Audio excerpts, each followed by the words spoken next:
আপনার স্ত্রী বেপর্দা, তো আপনার আত্মসম্মান কই রইল? আপনার মেয়েটা বেপর্দা, হ্যাঁ,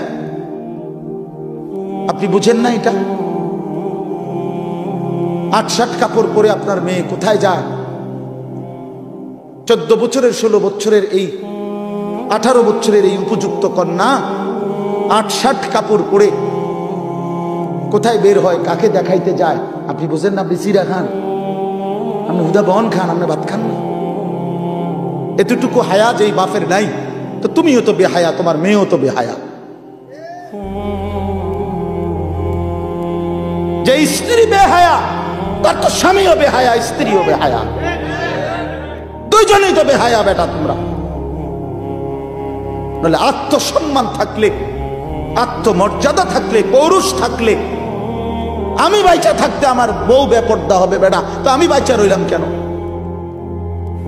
আমি বাইচা থাকতে আমার মেয়ে বেপর্দা, তো আমি বাপ কিসের? আবার আমার বাপ কিসের? আমি স্ত্রী সন্তানের মধ্যে যদি দ্বীন না থাকে, বিবি বাচ্চার যদি আখিরাত না থাকে বন্ধু, তো আল্লাহ তাআলা আমাদেরকে সংসার কেন দিলেন?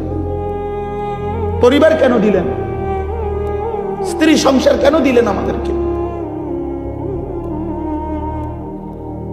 যে নারী থেকে এত কিছু ভাবে উপকৃত হইলেন 40 বছর, সেই নারীকে এভাবে জাহান্নামের হাতে ছেড়ে দিলেন,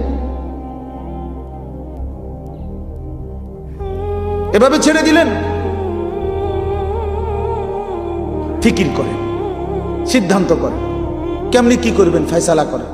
এই পৃথিবীতে প্রত্যেক মানুষের সামনে যখনই যে কোনো সমস্যা তৈরি হয়, সে তো প্রতিটা সমস্যার সমাধানের জন্য কোনো না কোনো কৌশল বের করে না? তো এর জন্য বাইর করে।